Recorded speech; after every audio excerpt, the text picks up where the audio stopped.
Pengertian supervisi. Supervisi secara etimologi berasal dari kata super dan visi, yang mengandung arti melihat dan meninjau dari atas atau menilik dan menilai dari atas yang dilakukan oleh pihak atasan terhadap aktivitas, kreativitas, dan kinerja bawahan.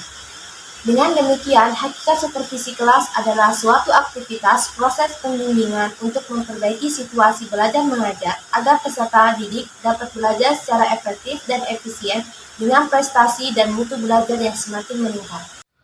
Baiklah, kita masuk pada bagian B, pola supervisi pengajaran. Yang pertama ada supervisi umum, yaitu di mana supervisi sebenarnya jangkauannya luas, tidak hanya menyangkut kegiatan-kegiatan yang ada di dalam kelas, tapi juga kegiatan yang ada di luar kelas. Oleh juga disebut supervisi umum. Menurut mereka, seperti supervisi umum tersebut lebih banyak menyangkut hal-hal di luar kelas, seperti gedung dan halaman sekolah, sarana pendidikan, layanan transportasi, kafetaria, dan lain sebagainya. Dengan demikian dapat dikatakan bahwa supervisi umum tidak secara langsung berkaitan dengan perbaikan pengajaran. Supervisi yang tidak secara langsung berkaitan dengan perbaikan pengajaran tersebut bisa pula dikategorikan sebagai supervisi administratif. Kemudian pada bagian selanjutnya itu supervisi PBM. Supervisi proses belajar mengajar dimaksudkan secara langsung untuk memperbaiki pengajaran karena sasaran utamanya adalah pelaksana kegiatan belajar mengajar atau proses belajar mengajar tersebut umumnya terjadi di kelas, maka ia bisa pula disebut supervisi kelas. Dalam pelaksanaannya, supervisi PBM tersebut bisa dilakukan melalui model atau dalam supervisi seperti berikut, yaitu supervisi klinis. Supervisi klinis, menurut beberapa para ahli, supervisi klinis merupakan strategi yang efektif dalam memperbaiki pengajaran, seperti supervisi klinis termasuk aktivitas-aktivitas yang terjadi di dalam kelas. Ia berkenaan dengan perbaikan belajar mengajar dan melalui observasi langsung terhadap tindakan guru dan siswa di dalam lingkungan belajar. Munculnya supervisi kelompok atau power visibility ini sekaligus merubah peran klien konsultan menjadi kesejawatan. Menurut Negli dan Evans, munculnya supervisi kelompok tersebut diilhami oleh tim teaching. Hal ini diartikan bahwa satu persoalan masalah atau masalah dihadapi dipecahkan oleh beberapa orang, sesuai dengan kemampuan dan keahliannya masing-masing. Seperti supervisi kelompok tersebut dalam pelaksanaannya bisa diimplementasikan melalui yang pertama KKG, kelompok kerja guru, yang kedua KKS, kelompok kerja kepala sekolah, KKPS, kelompok kerja penilik sekolah, dan yang terakhir pusat kegiatan guru. Bagian C yaitu teknik supervisi kelas. Nah, ada pun macam-macam teknik supervisi dalam upaya pembinaan kemampuan guru, yaitu teknik supervisi yang bersifat kelompok. Nah, adapun teknik-teknik yang bersifat kelompok ialah yang digunakan bersama-sama oleh supervisor dengan sejumlah guru dalam satu pertemuan orientasi. Pertemuan orientasi ini bertujuan khusus mengantar guru-guru untuk memasuki suasana kerja yang baru. Hal-hal yang disajikan dalam pertemuan ini meliputi sistem kerja di sekolah, proses dan mekanisme administrasi dan organisasi sekolah. Yang ketiga biasanya diiringi dengan tanya jawab penyajian seluruh kegiatan dan situasi sekolah.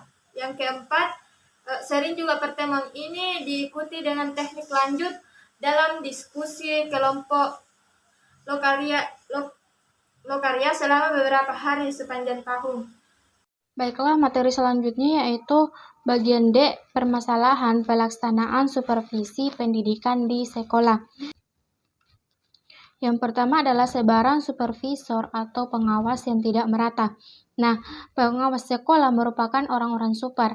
Nah, jumlahnya sangat terbatas. Oleh karena itu, pada beberapa daerah, pengawas sekolah memiliki jangkauan yang sangat luas. Pada satu kabupaten hanya terdapat satu pengawas sekolah untuk mata pelajaran tertentu. Nah, proporsi kerja yang besar dapat menjadi permasalahan dalam tugas supervisi.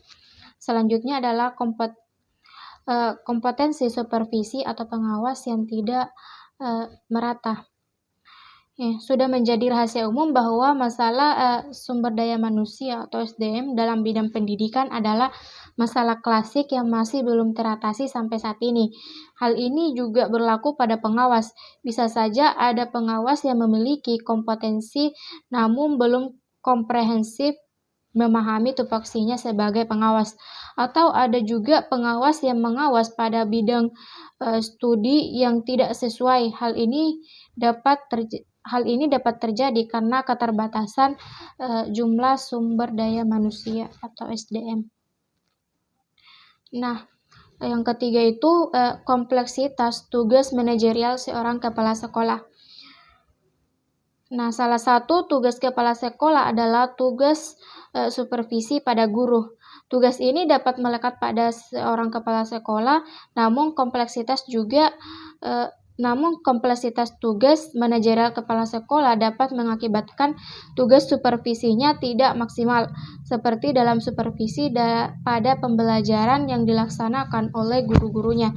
Dengan demikian, maka hal ini juga merupakan salah satu permasalahan dalam pelaksanaan supervisi pendidikan. Nah, selanjutnya yang keempat itu budaya mutu yang belum terwujud. Nah, terciptanya budaya mutu dalam setiap lembaga pendidikan merupakan dambaan setiap insan pendidikan. Sebagai contoh, misalnya guru yang akan disupervisi masih menganggap bahwa educational supervision semata-mata hanyalah kegiatan untuk mencari-cari kesalahan. Meskipun pelaksanaan educational supervision dilakukan dengan pemberitahuan terlebih dahulu kepada guru yang akan mendapat supervisi, masih saja para guru yang akan disupervisi belum mempersiapkan diri secara maksimal, sehingga hal ini juga merupakan salah satu permasalahan dalam pelaksanaan educational supervision. Nah, selanjutnya yang terakhir adalah sarana dan prasarana terbatas dan belum merata. Setiap proses pembelajaran belajar mengajar yang berhubungan dengan masalah sarana dan prasarana, seorang guru pasti merasakan ketidaknyamanan dalam menyampaikan materi pelajaran. Olehnya itu, maka sarana dan prasarana yang minim dapat mengganggu persiapan guru dalam melaksanakan pembelajaran dan saran-saran dari supervisor.